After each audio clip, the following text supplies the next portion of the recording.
Hello, hello. Welcome to a very special episode, Stage to Stream. We are live here. I'm Jonathan Hoskins. Good to be here.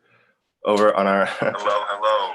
On our other screen is Megan. Megan, what's up?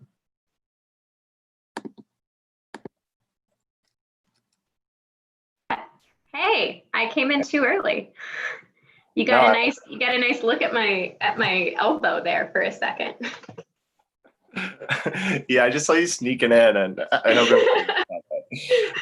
And of course, we're being joined by our other co-host, Jonathan Long. What's up, my man? What's up, guys? How you guys doing? Where are you right now? For the second week in a row, I am not at home. I am in White Pine, Tennessee. It's about an hour from Pigeon Forge, Gatlinburg area. So, sure, we all know that. Of course. That means nothing to me. it's about an hour from a tourist trap, if that makes it any better. There you go. So, in a cabin in Bumfuck, Tennessee, Right. is Jonathan Long. And me and Megan are in separate areas of Los Angeles. Before we get started, I want to say subscribe if you don't already. If this is your first time watching with us, subscribe, please. It means a lot to us.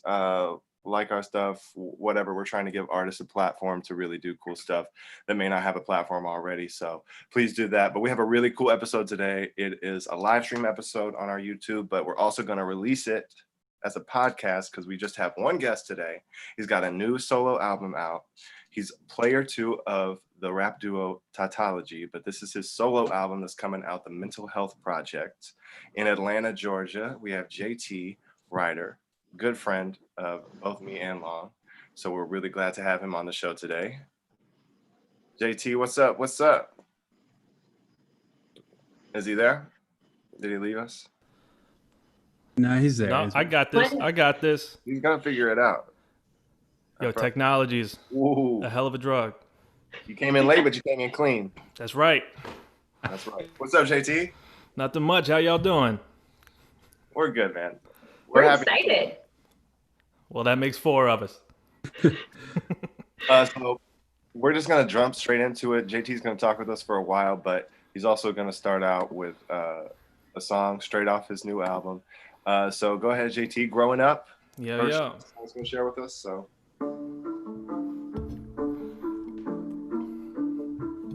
Gotta hydrate. This is a homage beat. Yo. Ever since a kid I've been growing up. With everything I did I've been growing up. Lessons learned, but I'm growing up. Life took its turns, but I'm growing up.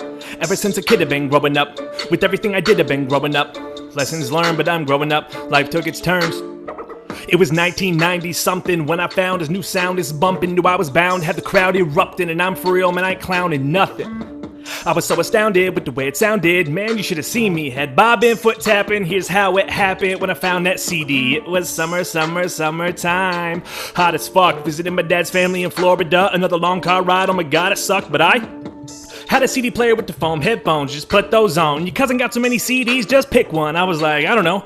This one, little did I know how well did it would go when I hit a little button and I listened to the flow and the rhythm like, whoa, man, it changed my life. I must have went back and like hit play twice. I just sat and listened like, damn, son, even though I picked it at random, it was no coincidence, it was destined. And my clench pick was the Fresh Prince's big hit. Na, getting jiggy with it. And I'm like, oh my god, it's so quickly with it. Perfect because my mind goes a mile a minute. And I really got to try to keep up with it. Since then, I've been on a mission to try to give every rap song a listen. Over the years, found so many new artists, but I'll always remember where this artist started.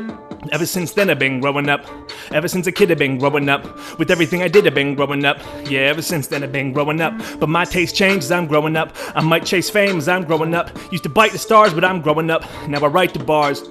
I grew up listening to Tech and Eminem and imitating what they said. Even acetaminophen couldn't get inside my head the same as I'm adrenaline. Instead of Ritalin, I've taken 10 of them, and ever since I've been ahead of my peers by light years. Nothing quite near what you might hear when I'm right here. With a mic near, with a mic here. I can bite ears by giving them a little bit of medicine to hit them with the venom invented by the veteran, a genuine ascended rap god from a whole new level who got snapped on by his own rap devil. Back on a track song with the worldly angel. Back off his rap god unfurled his anger. The beat gave birth to a baby in a manger, and the baby was embedded with a bit of bite up on the mic. Gift the right, baby was me. Better get it right. I know I don't look like a rapper should. I know I don't look like a rap is good, but the fact is, look, I do. I'm dope. Who knew? I know. The rappers I like are the ones on the mic that you gotta replay. Like, what did they say? Like, hold up, play that shit back. I've studied Eminem and Tech Nine Hove. Heard them and I took my notes. I've studied Logic, Hops, and Joyner, and they got a lot of pointers. But I gotta be true to me, I'm a worse critic with my scrutiny. Rhymes ain't what they used to be, cause I done grew up and they grew with me. And ever since then I've been growing up. Ever since a kid I've been growing up. With everything I did I've been growing up. Yeah, ever since then I've been growing up. Strive for greatness growing up. I swore I'd make it growing up, and I truly believed it growing up, but nobody could see it. I've studied all the latest, greatest, and I've researched into the classic playlists. Put all that I learned into all that I make, and end to this day y'all still call me the lamest. Y'all think it's an insult. I don't think it's that simple. Cause if lame was the same as whack, then y'all would've just called me that. So before you hate, do your homework first. Bitch, before you come at me thinking about the worst. Bitch, I know y'all wanna see me in a hearse. Bitch, cause I'm lame as fuck, but wrote each killer verse. Bitch, keep calling me lame cause I don't act the same as everyone else in the game. It's a shame. When it comes to the bars, am I going too hard? Do I take it too far? Should I take all the blame? Is it y'all's to claim? This is the truth.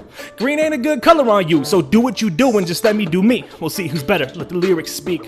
When it comes to the bars, my plan is to take it as far as I can, to keep getting better and better, keep working forever and ever, try to put my name on the map.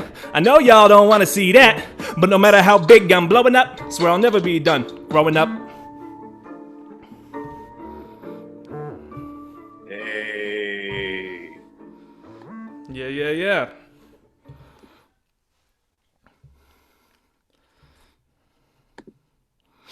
My man. I did a big ol' yeah, and I was still muted. Yeah. Well, thank you. Yeah, that was great, man. That was phenomenal. Yeah, that was the bonus track on the album. Bonus track. So we're getting Hey. the bonus. Man, so go ahead, like, tell me right off the bat, because this question just came to me when I listened to the song. You talked about some of your favorite rappers. Yes. So right off the bat, hot seat, top 5. Oh, top 5. Eminem. I'm a white guy. What do you expect? Tech 9. Royce the 5'9". I gotta go with Hopsin and Fresh Prince. If it wasn't for the Fresh Prince, I wouldn't be here right now. The ones that are missing from that list for me are Andre 3000 and Kendrick Lamar. I guess. Yeah. Those are the two that I would have to. I'm gonna give him a pass just because it's favorite, and with his style, like I could see. Oh yeah, no, it makes sense. It makes sense. Yeah. So, me and Hoskins know JT from years ago. We all the three of us went to college together at a relatively small school in South Carolina called Winthrop University. We performed in shows together. I was in a musical with JT and a play, I think, one act that someone wrote. Yeah. And I know that Hoskins performed in a couple of shows with JT as well. So we have a history together. Megan, on the other hand, does not know JT in the same way that we do. So this is going to be an interesting interview for all of us just because of the different perspectives that we have. So I'm here to ask for clarification questions for the audience. So, Which the first one, hold up, is before we go any further, and we'll say it again at the end, but tell people where to find this album and how they can support you. The album is currently not out yet. I'm still in the process of licensing and rights for some of the instrumentals because I do not have an exclusive producer that I work with. But when that becomes available and I do get the licensing and everything taken care of, it'll be on iTunes, Spotify. The next project is getting a website set up. But as for right now, to find out when that is going to happen, you can follow me on Instagram at JTPlayer2. Sweet. Yeah, and we'll say that again at the end. And also, you're tagged in all of our Instagram stuff for the week. But All right, yeah. So JT, you graduated in college in 2015. 15. Yeah. I had a victory lap. So where have you been since moving on from Rock Hill, South Carolina? From Rock Hill, South Carolina, I went to a little town in Colorado called Cripple Creek, and I worked as the assistant technical director for Thin Air Theater Company out there for I would think I was the ATD for 3 years, but I worked there for 4 years. And a lot of memories, a lot of good times, a lot of friends. And from there, I went to New York City for 2 years, where I was a stagehand for the Longacre Theater for the Bronx Tale musical on Broadway and The Prom. Wait, so man, this is a bummer. So I don't know. Did you guys hear? I want to get his name right before I say Nick, this. yep, Nick Cordero. Yeah. There So were did you- Yeah. Shit. complications with coronavirus. Yep. I believe. Did you work with him? That's the show. Yes, I worked with him. We didn't have a lot of time backstage. I was running props, and he had a track that he was doing on stage. So Sure. I knew him. I met him. It's a sad. It's never good whenever something like this happens. Just everyone out there watching right now, wear a mask. If not for you, for everyone else. This is serious. Like, people are dying. Yeah. So It's crazy. Yeah, I think that's an important. I mean, it's getting to the point where it's hard to find someone that doesn't at least know one person that has been affected by this in some way, shape, or form. So, Well, Totally. I think we're all starting to feel a stronger sense of panic and like the second round right. for sure, and hopefully I that'll mean, be smarter decisions. But I don't know. it's still the first round. Yeah, unfortunately. Well, So- To be the second round, it's got to stop for a second. I just woke up and like turned on the news, and I'm sure everyone had a lot of this of just like videos of people partying in different places, and then reports of all the case spikes, including in South Carolina. Yeah, we're hitting record highs every day. Yeah, so I just hope people will take it seriously at least. yeah. So a little background on my relationship with JT.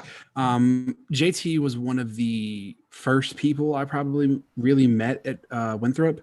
I was bored walking around, and JT and his friend, who is also part of Tautology, Sean, the two of them were talking about something that piqued my interest out in public, and they took me, and we went to the cafeteria for lunch.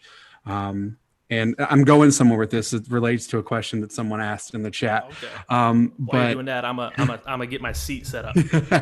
but the two of them showed me this concoction in the cafeteria of orange soda and ice cream, and it was life-changing for me. You didn't know about orange soda and ice cream until No, college? I've never done it. What are you talking about? I've never done it. I'm just very sad for your life up I until was that a day. sheltered little child. Okay. So yeah, I mean, he Remember those? he kind of helped me there. And then we went and played some video games. It was great. But I'm asking because someone in the chat asked if you had to pick one soda, what would it be? Oh no, Mountain Dew. That's not even. I'm a Miller Yellow Boy, man, not a Mountain Dew man. All right. Well then, this has been fun. I'm out. Wait, if you say Mountain Dew, there's a follow-up question. So are you a gamer? Yeah. Just equated in my mind. I mean, you can kind of see my nerd shelf that I got. I got my Gandalf pipe, my Skyrim poster. I'm rocking out all the nerdy stuff. All the Pokemon stuff. Oh yeah, So- I got my ancient Mew card right here. Yes. Someone wants to know what your if you had to pick one Pokemon, what would it be? Like, what's your number Bulbasaur. one? Bulbasaur, hands down. And I'm gonna get a lot of Thank hate for you. that. I'm gonna get a lot of hate for that. But the reason is, in the original show, Bulbasaur had so much heart. He was a grass type Pokemon, and he knew it. And when Charizard, who was a fire type Pokemon, was acting up, Bulbasaur stepped in and was like, "Don't worry, Ash, I got you." That's heart, and that's what I want in a Pokemon get it. and a friend. I get it in terms of the cartoon, but in the games, Bulbasaur is trash. No, You he see, is not. Other than the fact that you're wrong, then yeah, you're right. No, okay, but we all know Charizard had the best attack base stats. So like, Well, you realize that the first gym you take is a rock gym. oh yeah, no, but once you got past that, it was smooth sailing into the water gym. Yeah, and then I still beat that with Bulbasaur. Yeah, same. What the fuck are you guys saying right now? My man over here did not play Pokemon growing up. I remember It's all right. He also had it. it. Sounds like a sneeze. But also, I just saw someone said, "What about Jigglypuff?" And I think their opinion doesn't matter. So, What? Unless you're playing Smash, if you're playing Smash, Yeah. Jigglypuff is a solid option, but that's just because you can't knock her off the map or him off the map. She just floats back. Them. Yeah. So what are you playing right now? What have you been playing in? I have been playing the newest God of War. Okay. I downloaded that on my PS4 and I've been playing that. Also the Maneater game that came out recently, if you're familiar with that at all. But I remember a game that you were really into when I was in college, and I only remember this because I was in one of your guys' dorms, because you guys had this really weird dorm setup where like you had a gaming dorm and a living dorm. It was really weird. Yeah, it was called The Orphanage. Yeah. I remember we were in there and a toasty happened on Mortal Kombat. Yes. Have you played the newest Mortal Kombat? And I have not played the newest one. I think the most recent one I played was Mortal Kombat X. Is that the newest one? I think 11's out. I don't know. I haven't played in a while. Mortal Kombat X is the last one I played, and Ferrator, that's my main. We're over here talking about nerd shit, which kind of helps me transition into. So you're a rapper right now, and you're a nerdy rapper. I am. What is the? Do you get flack for that? And like, how is it different? Well, the thing is, Yeah, nerd. I don't. I don't really, because I mean, I don't know how to say it without sounding like a jerk, but I'm good. Like, I get on. The only thing that happens to me, and it happens 100% of the time, I'll go to a venue or an open mic or whatever the event is, and the second I get on stage, half of the crowd immediately just turns around or gets on their phone and is just waiting for me to be done, just because I don't look like a rapper. But as soon as I start, everyone looks up or turns back around and they're like, wait a minute. And I usually win the crowd over. But in terms of, I do absolutely have that nerdy, geeky content in my music. Sean and I both do. Tautology is based off of Math? just us being true. Well, yes, it's a math term. It is when a true or false table in math is full of nothing but the truth, it's called a tautology. And Sean and I, from the get-go, decided that in our music, we're going to talk about nothing other than what we know and what we feel is true. And being two gamers and two geeks, that is reflected in our music a lot. But it's in a form of... It's not nerdcore, but it is. But it's not... It's hard to... I don't know. I'm not going to try to describe my own music. It sounds like you're just being true to who you are and what you love. Just what you said, like focusing on truth, and like that's going to come through in what you create. If you tried to rap about a bunch of things that didn't apply to you, you'd come across as disingenuous, and no one would want to hear that. Like, you want to be you and embrace the nerdy parts of it. The whole mission statement really is by living as that example, we're being like, look, you can be interested in all these different things and be part of this culture without having to conform to what that culture says is cool. Like, in hip hop culture, I'm not a cool dude at all. But I got bars. Like, you can't deny a good rapper no matter what. Like, when Tyler, the Creator, first came out, he doesn't act, quote unquote, like a rapper. His bars were scary. Like, yeah, they were about some scary shit, but they were still good.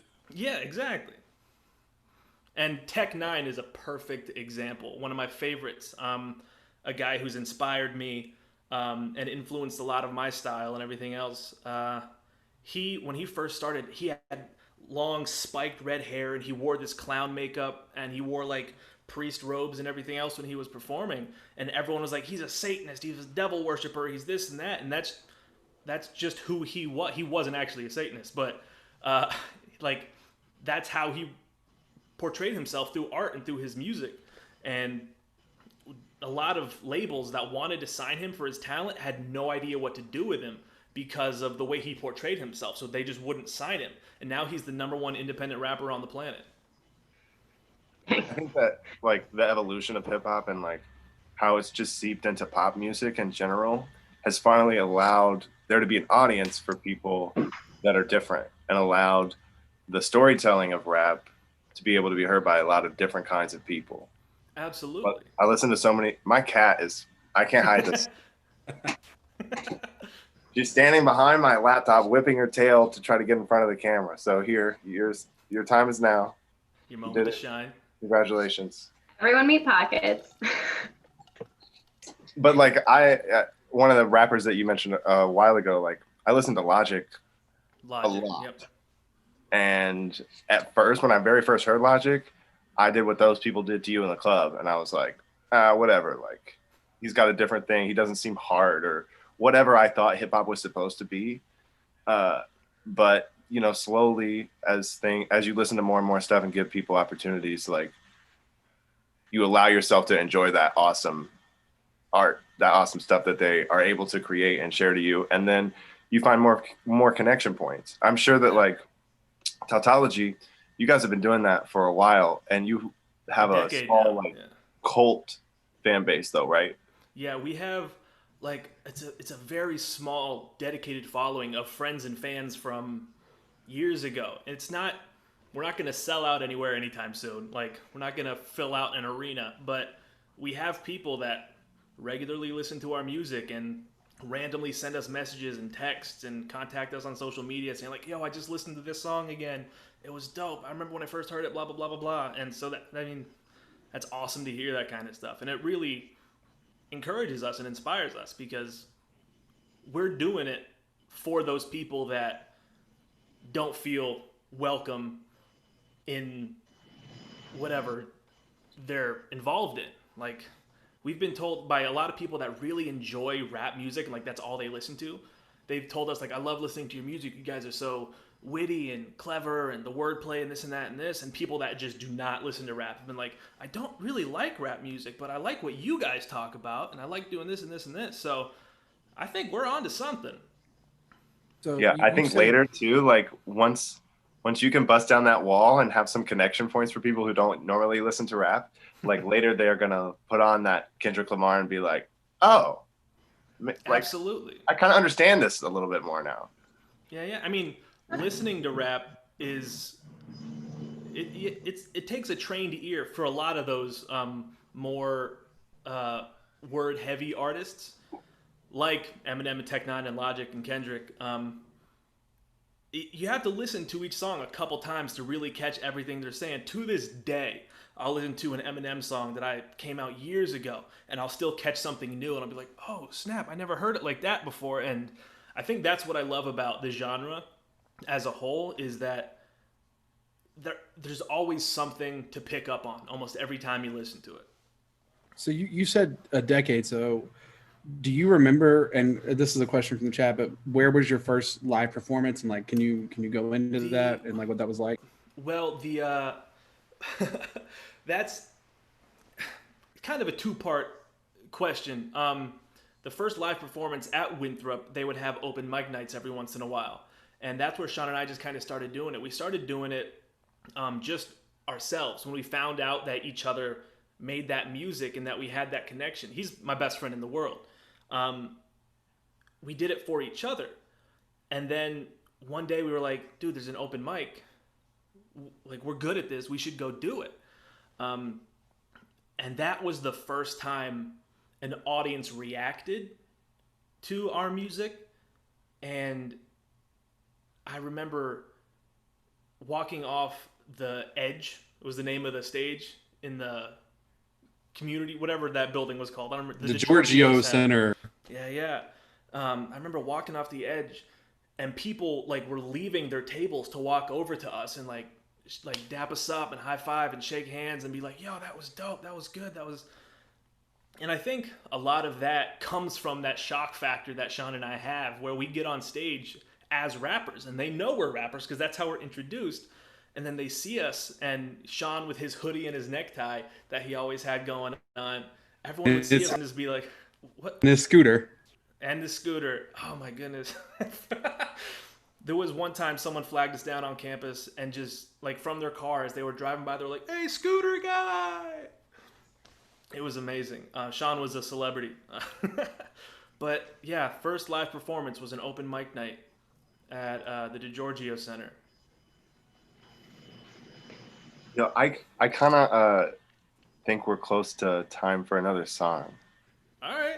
Yeah, and when we get back, I want to shift gears and talk about your upcoming project. That'd be a great All right, way. well, this next song will be from it. Let me resituate. All right. Well, I'm gonna pull us out and move on to just you, so you can get the stage here. Yeah. The digital stage. While he's resituating, make sure you get questions in the comments. Yeah.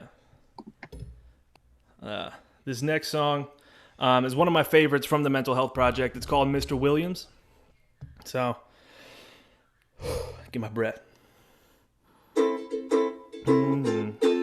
Yeah. All right.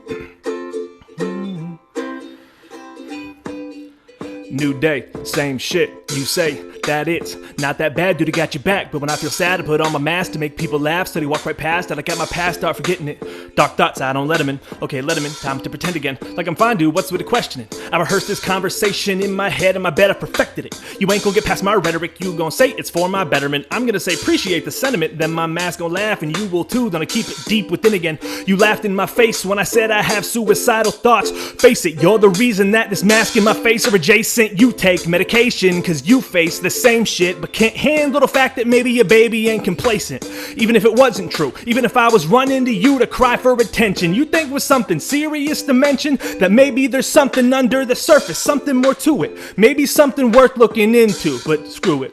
Found some new role model instead of going out to pour bottles like Matt did. I figured I would try my hand at acting, cause maybe, just maybe, if I could be anybody else for 1 second and put my real self up on the shelf, then I can feel just like the greats. Look where that got him. I'm talking Monroe, Ledger, Chester, Robin, Mr. Williams in particular. See, that one's still scaring me. Every time I see his face, all I see is the similarities. Laugh lines, sad eyes, mad jokes to hide behind. It's like he's been inside my mind, hiding behind the same mask as mine. Confined behind a live high, I'm fine unless I'm higher. I'm trying to rhyme, but my mind is on. I'm inclined to shine by suicide, but I'll bide my time. If I wanted to, I would've, but I won't. A couple times I could've, but I coped by hopping up behind these jokes, diving head first in these flows, hoping that nobody knows, but now I'm letting them in close. So let me say this slow: the most damaged people are often the wisest. The loneliest people, often the kindest. The saddest people are the ones you never see frown. That's why you're gonna see me smile big and sing loud. The number of smiles like this are in the millions, smiling like Mr. Williams. Yeah, no. Yeah, no. Yeah, no. Yeah, no. Yeah, no. Yeah, no. Yeah, no. Oh, nah, that's it. So yeah, that's kind of a heavy song, but No, man, Yeah, it's awesome though. thank you. it's just crazy to me, like how clear of a feeling you can communicate through music. Because you could say those words to me in this podcast, and I would not know. I would not have nearly as close as an idea as I have to like what that thought process is actually like. So thanks. Can you? I mean, Robin Williams, right? Yeah, that was Robin Williams was the first celebrity death that affected me in a way that I was not expecting. Like, growing up, you'd hear about all these famous actors, musicians, or whatever that passed away, and you're like, oh, that's sad, but got to go to class, like, and then you'd just move on. But when Robin Williams died, I remember like taking pause in what I was doing and really realizing that this person who I'd watched perform in movies and shows like growing up from childhood died, like committed suicide and ended his own life. And I remember thinking about that and actually processing that was a human person that made that choice and is no longer here. Yeah, especially someone who's just like constantly nothing but light. The way we saw him was nothing but light. All he did was bring us light. Towards And, the end of the song, one of the final lyrics, the saddest people are the ones you never see frown. That was actually not an exact quote, but a paraphrase quote from something he said. That was one of his quotes, and that really stuck with me. So I felt I really just wanted to throw that in this song. yeah. Yeah. So can you go ahead and like decide how, or tell us how you decided on this project as Okay. a whole? More than just you want to talk about mental health, which I think is awesome, but to decide to put that all of that together and to have that much material as a solo album. Well, the idea came to me through experiencing it. I on January 29th of 2019, my brother died of a drug overdose. And it was the first time that I had really felt sorrow and pain in that measure, because as an actor, because I've acted on stage with you all before, my method towards acting was always fake it till you make it. I never would actually like find real events and feel real emotions and everything else. And because I was doing that from high school at an early age, I had learned how to fake emotion, and that actually caused the emotional center of my brain to not develop as far. And I have a self-inflicted form of depression, which comes through waves of apathy. Like whenever I just get emotionally exhausted, all of my emotions just shut down. And whenever my brother died, it was the first time that like it clicked. And the first really powerful emotion I felt was grief. And I was just living in New York City at the time, and I was dealing with it and trying to process everything. And that happened going through life. All these things were happening in my head, and I was like, I know I'm not alone with this. I know other people are dealing with this. Selfishly for me, but for everyone else as well that's going to hear it, I need to put this down. And it's a small project. The actual album is really only 5 songs, but there's the bonus tracks on it as well. But through my learning disability, my anger issues, my depression, everything that I was dealing with, I tried to single out for a song. And there is a song on there called Happy, which is a happy song. I wasn't only feeling negative emotions, but yeah, this whole project stemmed from my brother's passing and me just needing to get it out, because I've never ever been good with just like talking to someone about my feelings. I've like, even to this day, even though I know that about myself, I still can't do it. But through music, I can get it all out, and I can put it all down, and I can share it with people. And this project was my therapy session. I think that's why, I mean, you don't have to be like rich and famous and successful for arts to like completely change and save your life. Like, Oh, not at all. people do not realize how helpful it is. I mean, me just like being idle during the quarantine, I'm only sane because I'm doing this with people I like and we're being creative, and somehow Right. it is so important to how my mental health functions on a daily basis. So like, it was so important and awesome that you had a skill that you felt that comfortable communicating. Yeah. And that's the thing. Like, rap music was something I discovered. Like, I wasn't raised in a house with it.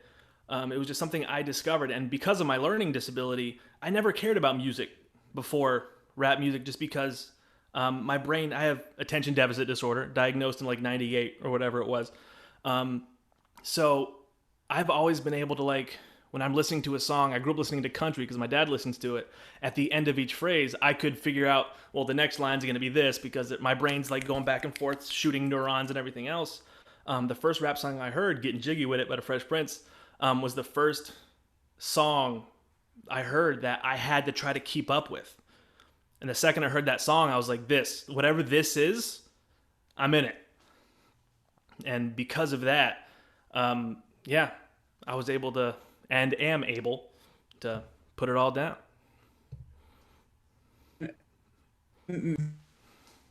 Mental health, it's one of those weird things it'll sneak up on you if you're not careful. And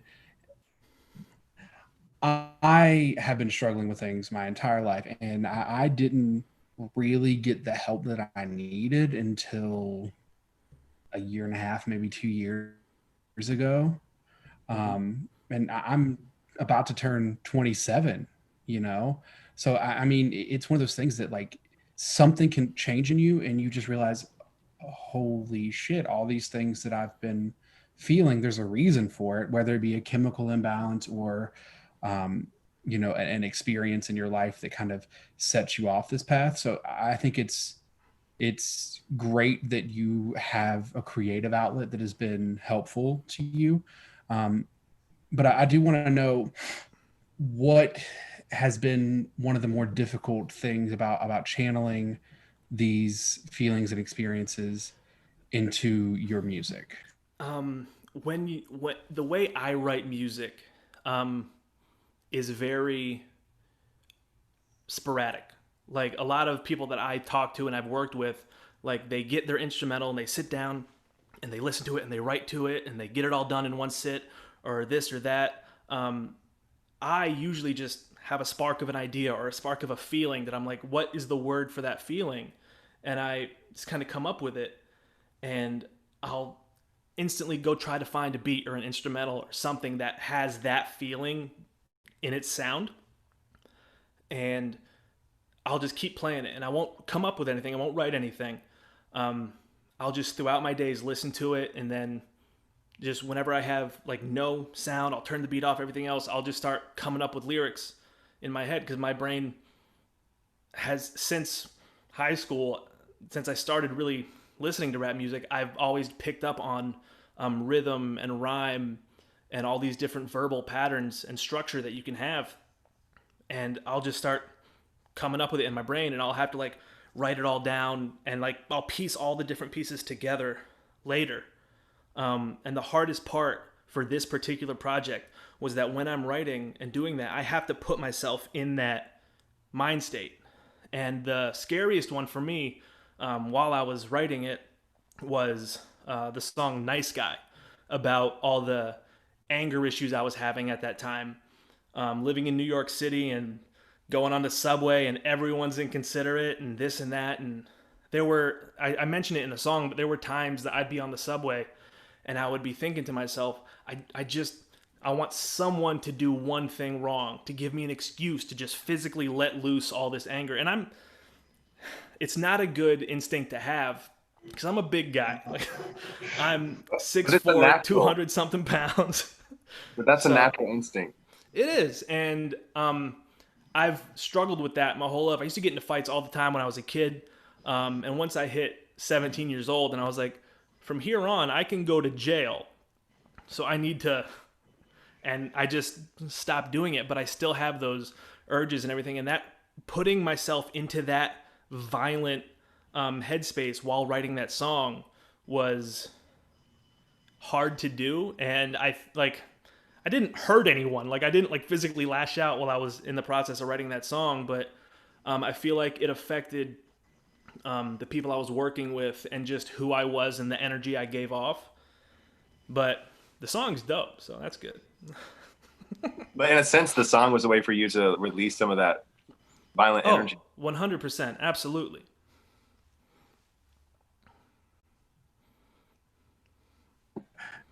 Sorry, my computer is being crazy. So I want to know, what, if you could, give the audience that listens to your album, one takeaway from your album, like what would you say if you leave with nothing else from this EP, that this is what I want you to know? Be true. Be true to yourself and what you're feeling and what you're thinking and who you are, because it's valid firstly, and that's the real you. There's an expression, I can't remember if it's Chinese or Japanese, but there's an expression that says every person has three masks: the one they That's show the English. world, the one they show their family and friends, and then the one they really are. And be true to yourself. Don't be afraid to hide who you are from your friends and family and the world, because that's you. And if you keep it pent up inside, it's just going to fester and rot and boil and explode.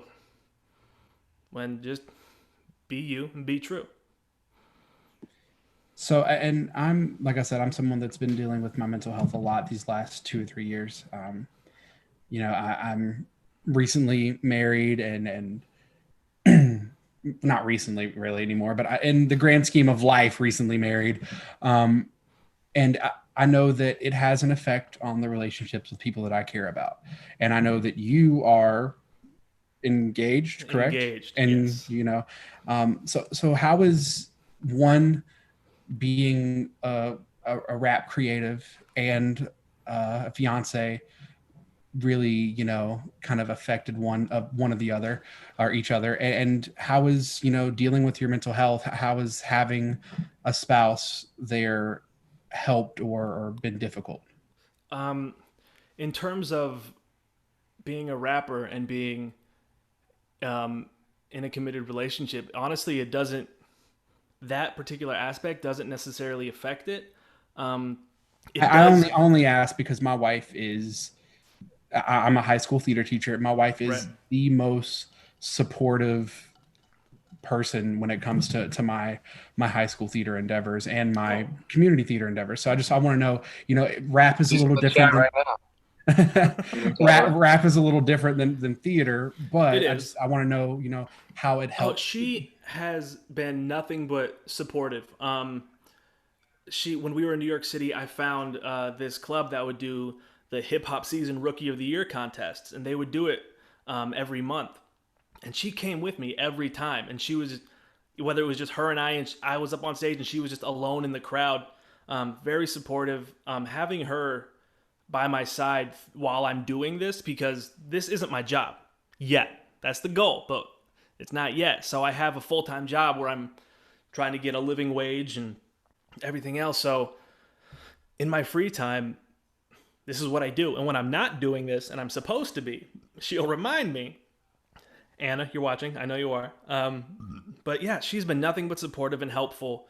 And what was the other part of the question? How is, navigating this mental health issue and just realization and battle been affected by being in a committed relationship like this? I think that's the answer. Yeah, I know it really did feed into it. They both go hand in hand, because I know that I couldn't have gone through my mental health battle that I'm currently fighting without my wife. So I just I want the listeners to know that having that support system is important, and I want to than myself. Well, absolutely. While this was happening, she was by my side the whole time from day one. And she has helped me to learn to be more open and be able to depend and rely on other people, because I spent so much of my life, like, whenever anything was wrong, I just kept it. Like, this is my problem. I'll figure it out. I'll deal with it. But with her, I'm able to be like, I have this problem. Can you help me? Like, she has trained me to, not trained me, that's a bad word, but she has helped me realize that support system through love and nurturing and caring that I didn't know how to use.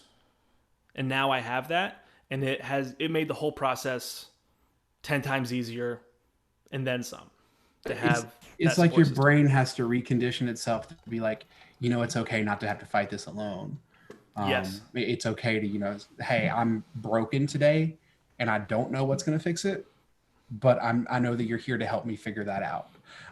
So I know that it's important to have that. So I'm happy for you that you have that, because I know that I personally couldn't have made it through alone, and I don't know how everyone's different, but it's nice to know that, people that are fighting for things like this and fighting with their inner battle have other people around them, because it's not that way for everyone, unfortunately. It isn't. And with that support system, like you were saying, it's a game changer. Like, I mean, I don't want to be dramatic, but who knows what would have happened if I was in New York City alone when I got the call that my brother died. Like, I don't know what I would have done, but Yeah, no, I completely understand, man.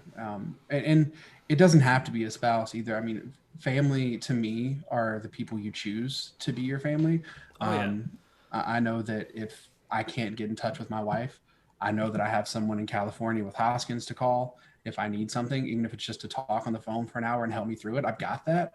And he has that in me as well. Anytime that I can answer the phone and be there for him, I'm going to do it.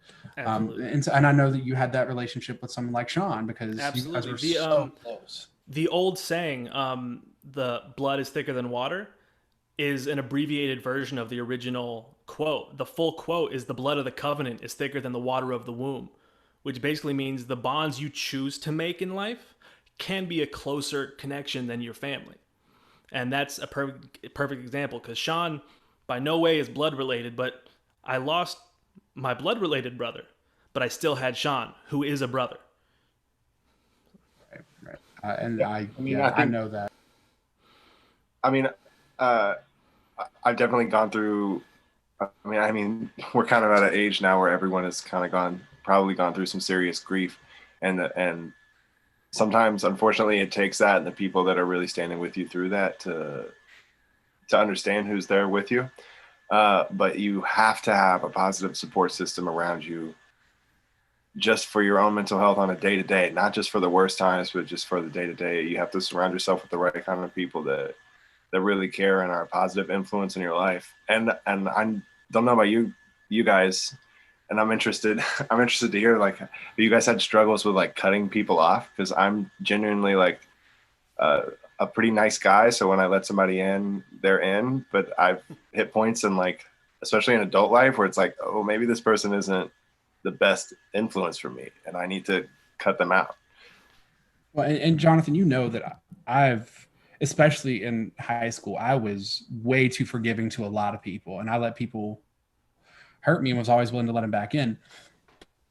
But as I've gotten older, it's definitely become more of he's giving a thumbs up just for reference in the future podcast. He's giving a thumbs up so that you know that I'm also mentioning him. But I've letting people back in that, you know, at the time maybe I shouldn't have, but as I've gotten older, I've definitely been a little more willing to maybe not full-fledged cut people off, but at least distance them and distance myself from them, because their toxicity isn't good for me.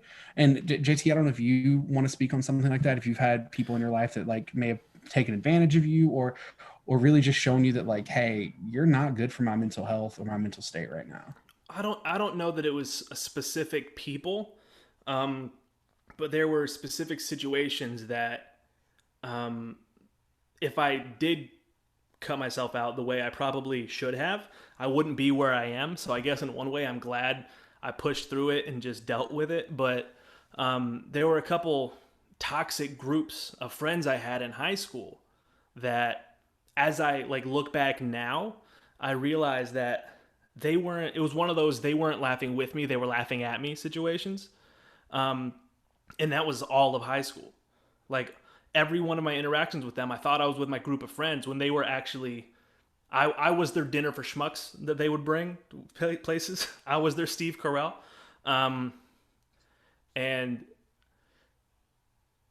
yeah, I don't really know where I'm going with that, but that's my closest relatable situation. That can like train you without realizing it, and like give you expectations for future friendships that are totally not based on how friendship should work.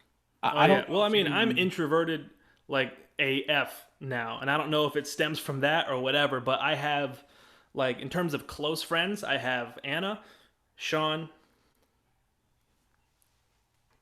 and no, I mean, I have a good close circle of friends, but you keep your real circle tight. Yeah, I have my people and I have everyone else.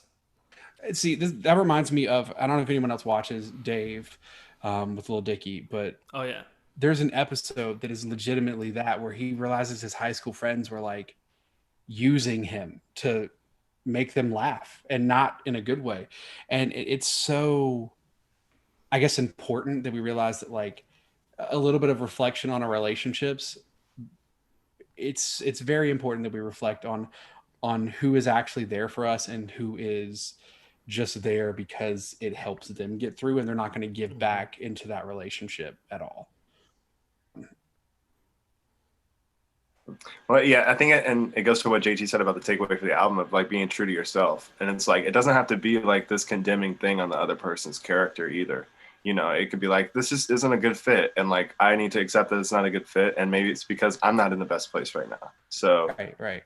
it's always about, the first step is always self-awareness, I think. Oh, yeah. The first step is look at yourself and see if you can do something to remedy the issue that you've realized.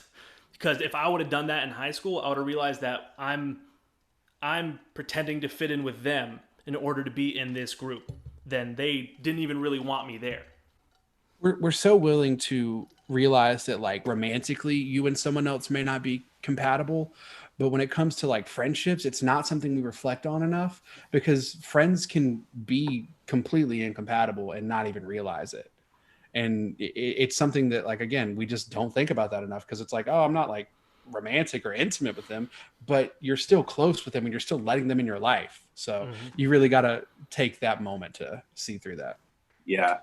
Here's an easy way for me to determine if they're not going to get it. If they if they look at the sex they're attracted to, male or female, as if it is prey. They talk about it as if it is prey. And that happens a lot with guys, and they'll like say something to you and you're just like, haha, yeah, I'm never going to see this person again. I hate this guy.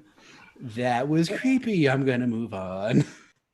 That's just an easy way to tell. Do you guys, I mean, I feel like I haven't heard from Megan in a while. Megan, do you have any like a immediate, like, nope, you can't be my friend? No, not really, actually. Everyone's Megan's friend.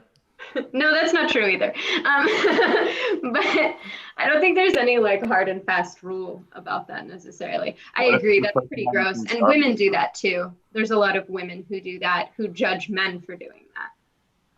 And it's like, wait, you do the same thing. I think that's my not biggest cool on either side.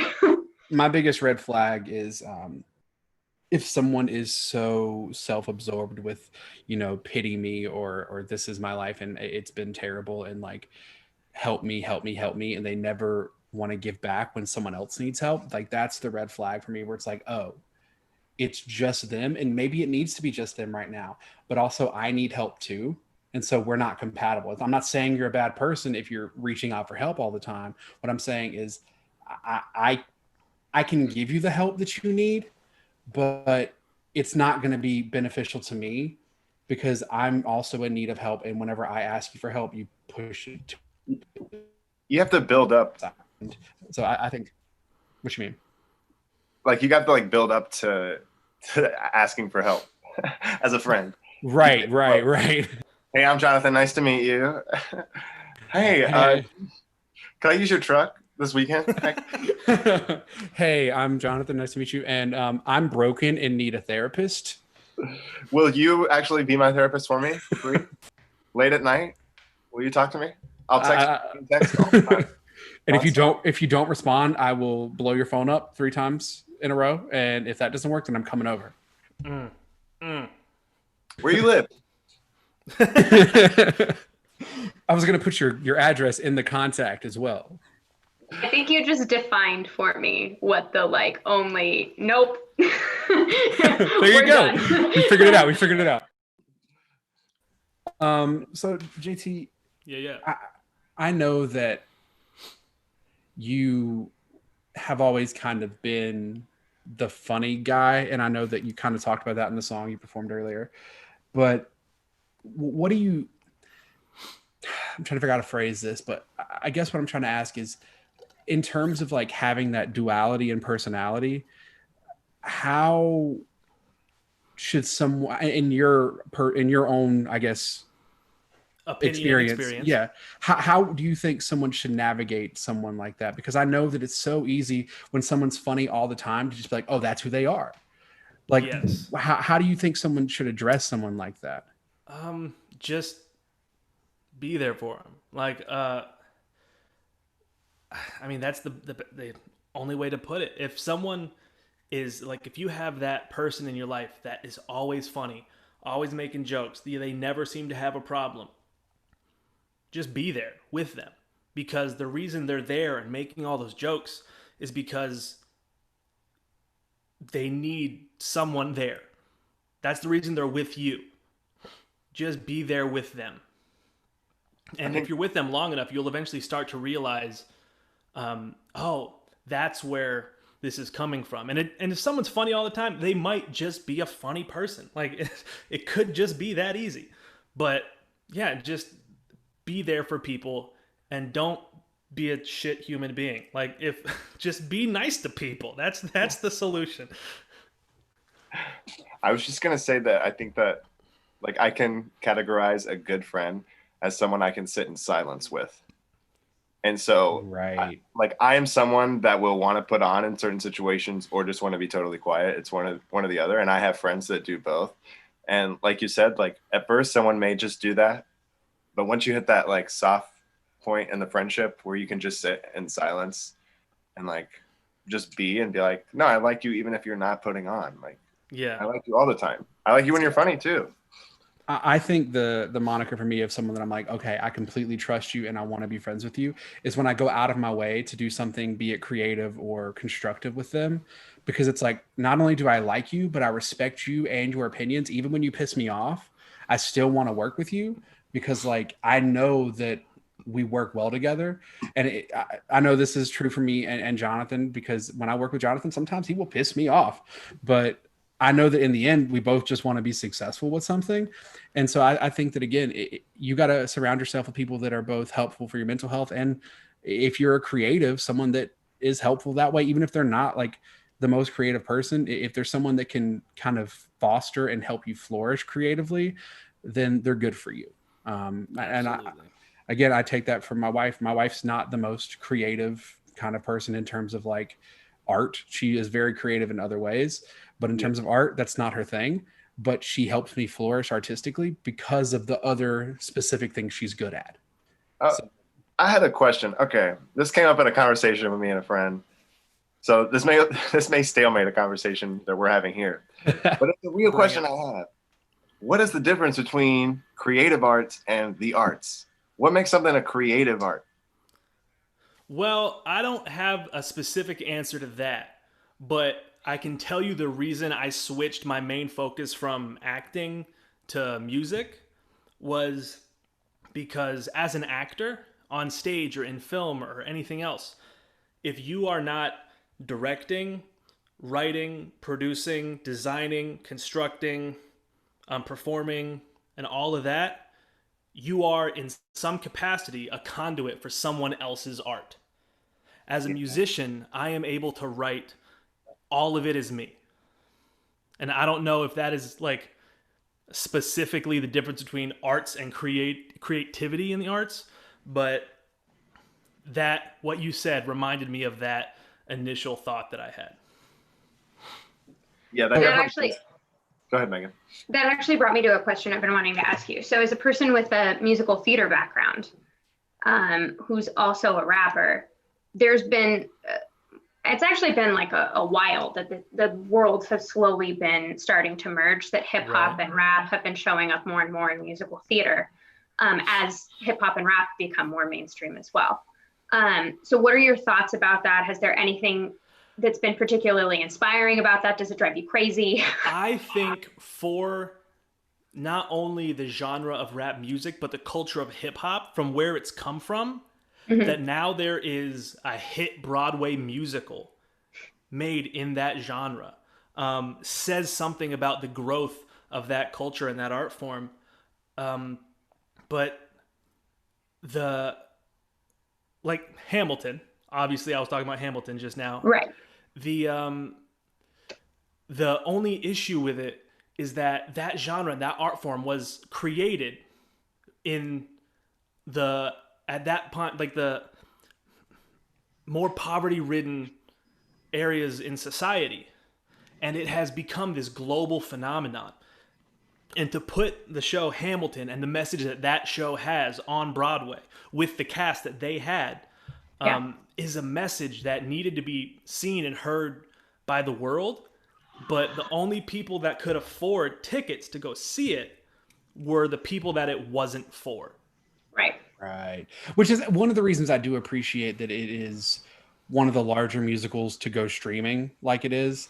I think that is, I think more musicals should do that, because I think that musicals and theater in general should strive to reach those communities that maybe can't afford to go to New York or go to the closest touring theater or wherever, and can't pay for tickets like that. Because I'm middle class and I couldn't afford to go see Hamilton in New York if I wanted to, and it's just how it is. But I think that it's streaming is a step in the right direction. Agreed. But again, I think that more things need to look into that.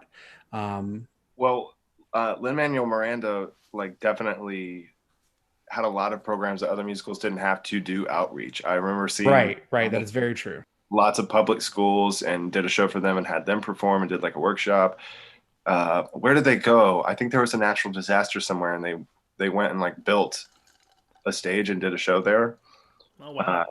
Sorry, I'm not sure where it is, but it takes someone to do that, out of their own personal kindness of their heart, with all that power that he ended up with.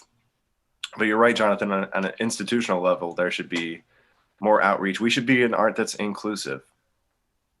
And I understand the fear of bringing more shows to streaming platform, because there's a worry that, it's going to stop people visiting the theater. But I don't think that it will, because I think that theater people still want to see theater live.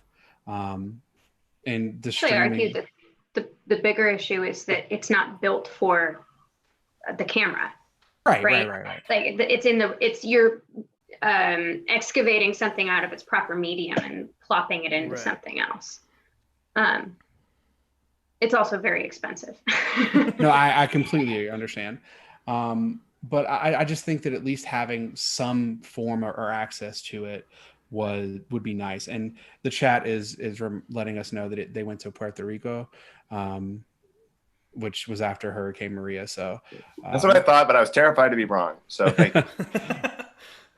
Yeah, if this was our recorded podcast and not live, we'd probably have a Google moment there. Yeah. So, but I do think that, there are certain shows that we can film and stream. And does it work for every show? Probably not.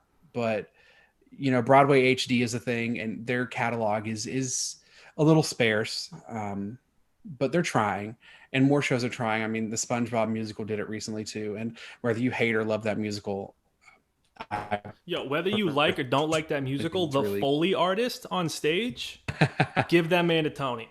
Yeah, I like the musical. I think it's dumb enough for me to enjoy it. I love it. It's hilarious, and some of the songs are really hard.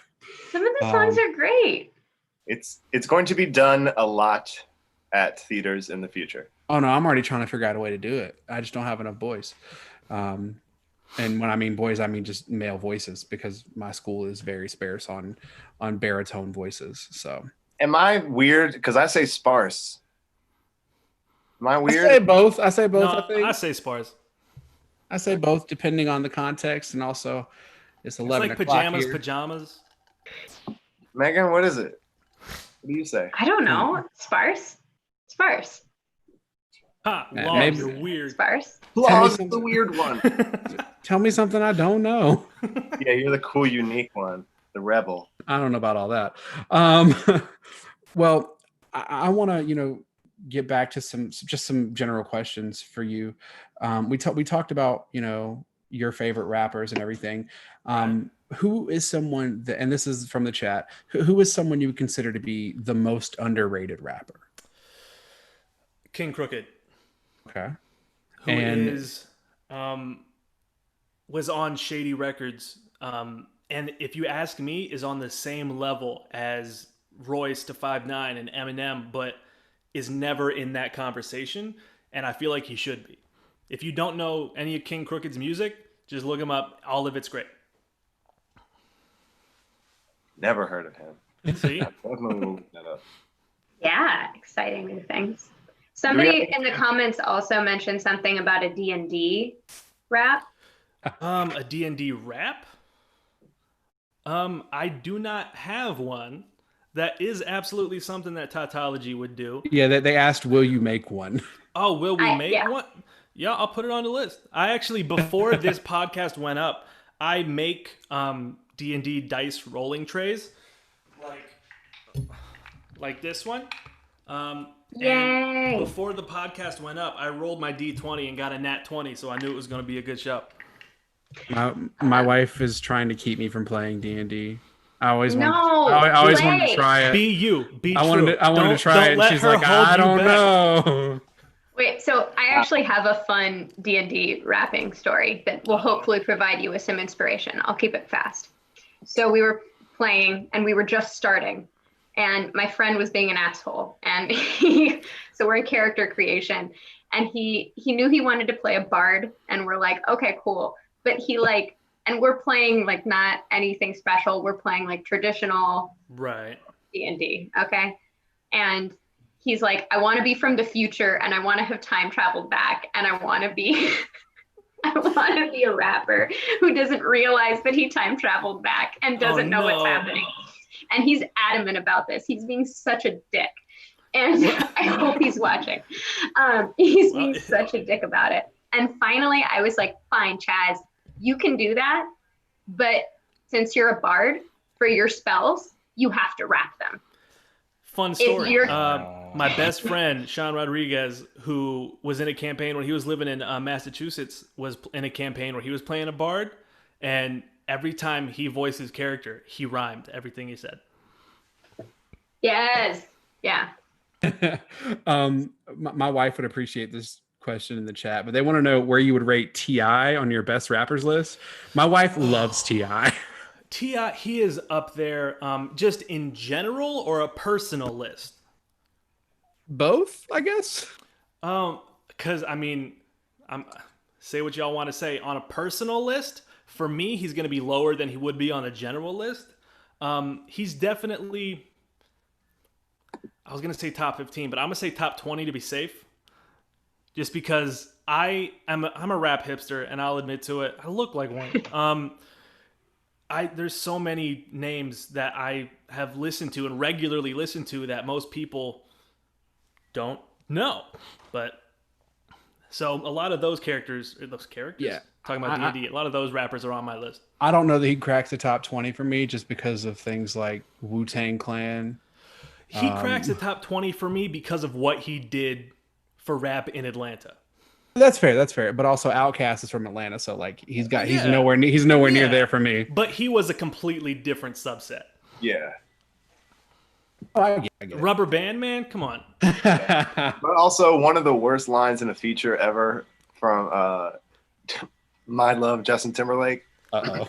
He has a line that says, "They call me Candle Guy simply because I am on fire."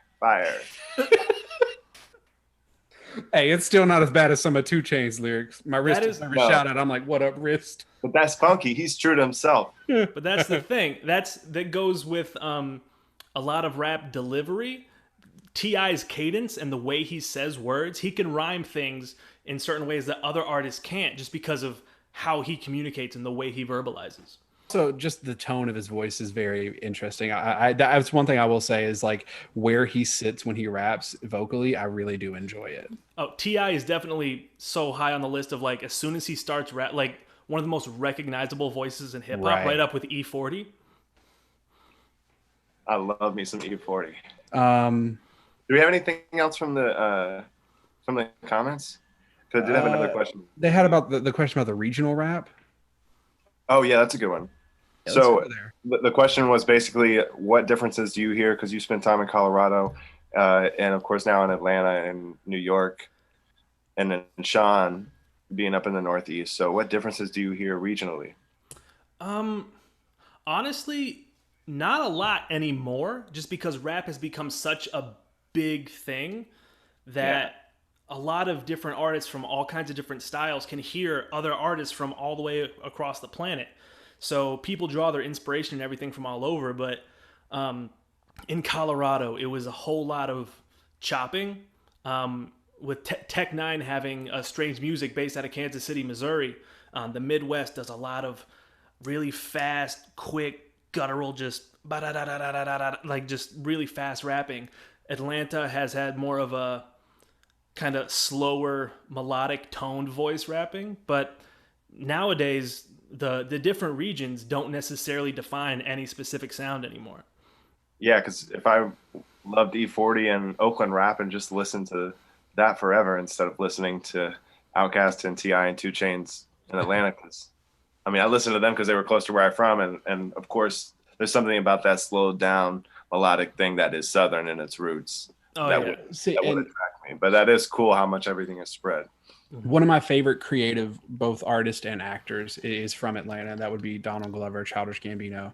I think that, you know, it may not be sound wise different, but I do think that there are some culturally different things in some of their music that I find interesting. And so that's one thing I will say, like me just listening to, because I listen to a lot of artists from Chicago as well. And just the cultural differences in what they sing or rap about is pretty abundantly clear at times. Yeah, that no matter where you're from, it may not necessarily affect your sound and your style, but your subject matter is going to reflect your experience, and that's Because if you wanted to be good, you can only rap about what you know. And, you know, the problems people face in Atlanta are different than the problems people face in Chicago or in Oakland or in New York or for in sure. Cleveland, you know? But I have a question, and it's just kind of out of left field. But Bring it. recently, we have a new presidential candidate that was announced who joked about it before. But what do you personally feel about Kanye West, one of the greatest musicians of all time, whether or not you like his political beliefs or his personality, one of the greatest creative musicians of all time, announcing he's running for president? I don't care. I That's perfect. That's what I was hoping. I mean, this is such a terrible answer. Truly, that should be the only response. I don't care. Don't care. With the world right now, it's not a surprise. The political standing of the next election is the last thing on my mind right now. That's completely fair. I mean, Crazy. people will disagree with that. People will be saying, "Well, that should be the first thing. There's problems, and that'll fix it." But I don't care. But Kanye's not gonna fix it. I don't care. You can't go around saying stuff all willy nilly like that'll fix it. No, Jesus walks. he did make Jesus. He did make Jesus walks. Which is a dope track. He made Graduation and Late Registration and College Dropout, 3 of the best albums of all time. And 808s and Heartbreaks had one of the best beats, or had the best beats of an album in forever. But Right. it's still crazy. Which, Wow. I mean, as long as he gets his help, I'm happy for him. But like, he did do some things that, you know, it hurt. It hurt a lot of people. No, Kim Kardashian has been doing some really awesome things, which is crazy. That is true for the prison Almost system got and getting people that were, you know, locked up that shouldn't have been locked up the way that they were out.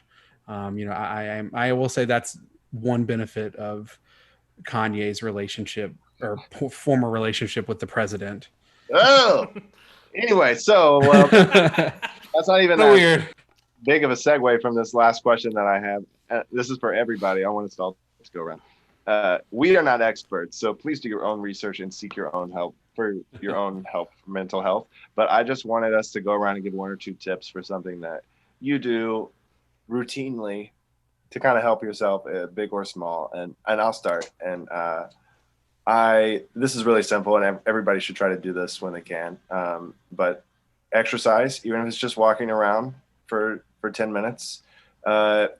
Exercise helps your endorphins. And I have finally started, after saying I finally started to meditate.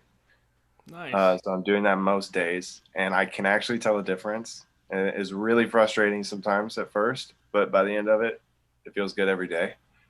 So those are my little tips. JT, actually, I'll let you give us tips, and then you can set up for your last song. All right, yeah. I mean, tips to maintain a good mental health, like you were saying, exercise, but get outside. Like, even if it's not exercise, even if you just get a lawn chair and you go sit out in the sun for a little bit, just get outside. With a mask. With a mask. Yes. That's my tip. Long? Find time for human interaction, even if it's just over the phone or, don't be afraid to, me and my wife spend so much time together that occasionally we want to talk to other people. Don't be afraid to, call your friends on the phone. There's nothing wrong with that, to have that kind of discussion with someone else, because it's nice to hear someone else's voice every once in a while, or to get someone else's opinion. But yeah, and you don't have to talk about your problems sometimes. Just talk. We as people need to converse with other people, because we've kind of been conditioned to do that. Even if you're an introvert, there's some benefit in having an open line of communication. Megan?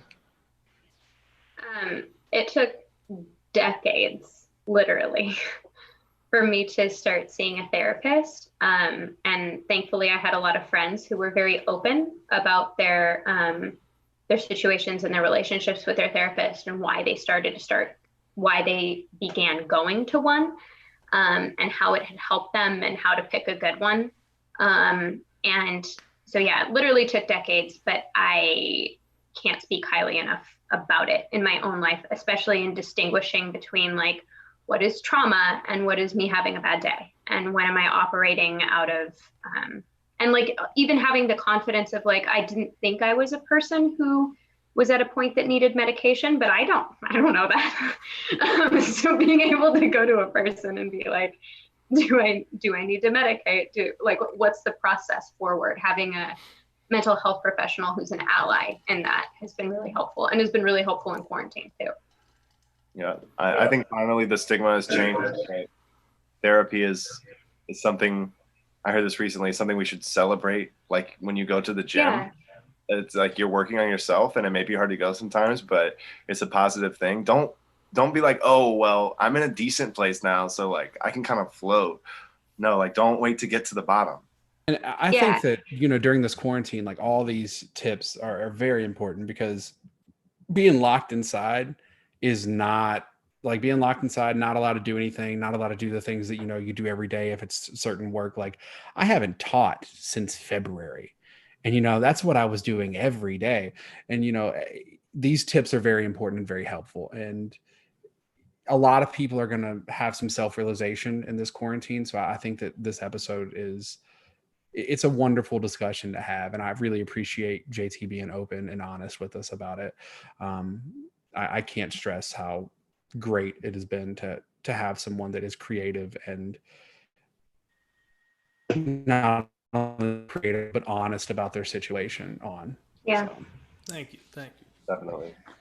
Well, that's a great segue. JT, what song are you finishing with today? The final song I'm going to go for is not from the Mental Health Project, but it is one of my favorite songs that I've written and one I love to perform. And it's become a crowd favorite at some of the venues I've done it at. So I wanted to do it here. It's called Tooses. Sweet. All right, well, take it away, man. Let's do this.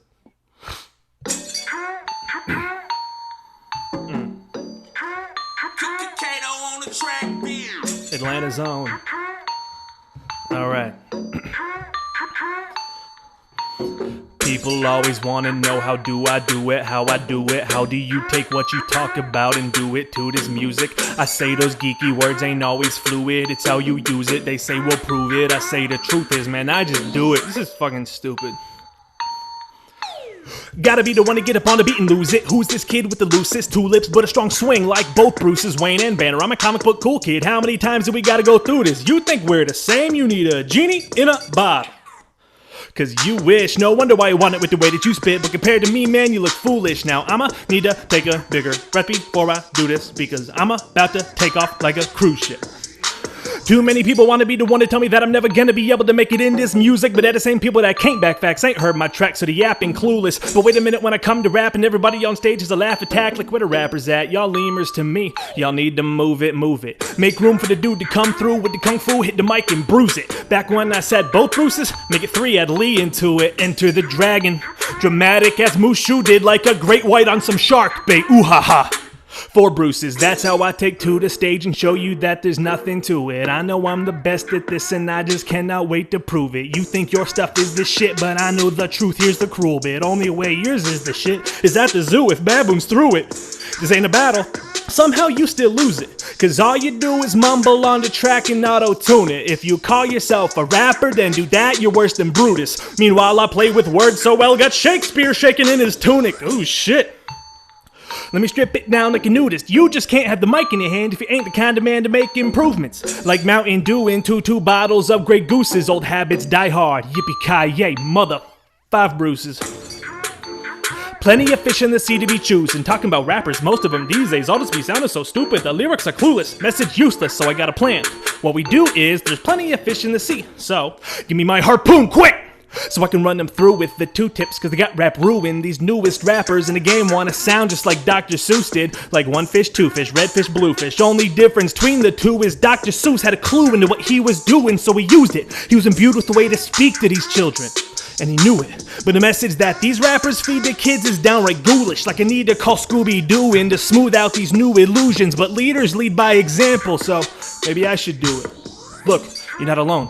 I got bullied just like you did. I know it's hard right now, but it gets better.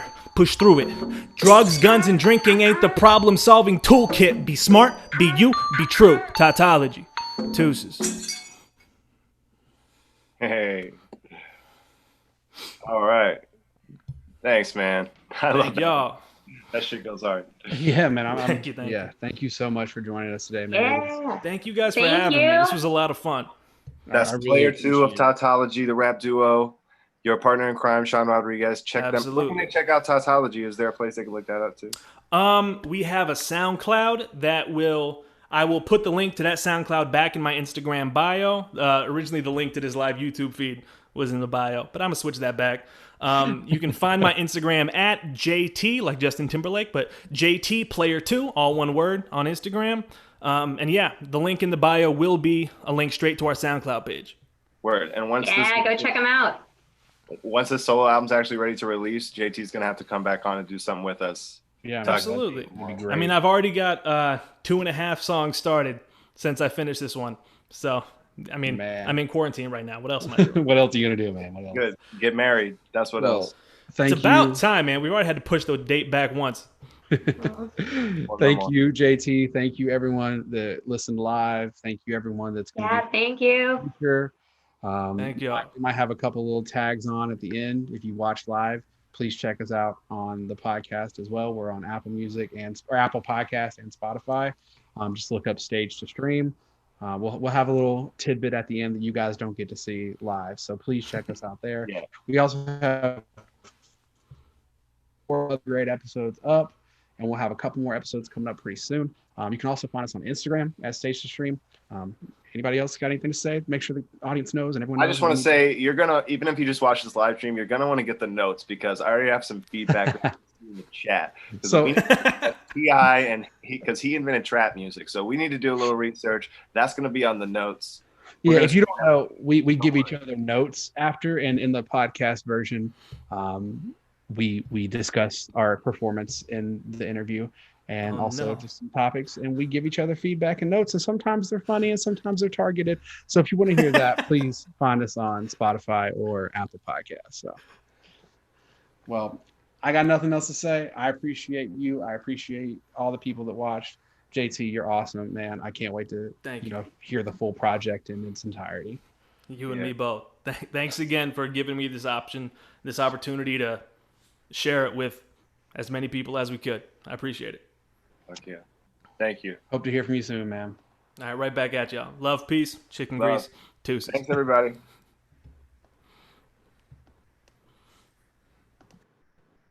All right, the stream is ended. Sweet.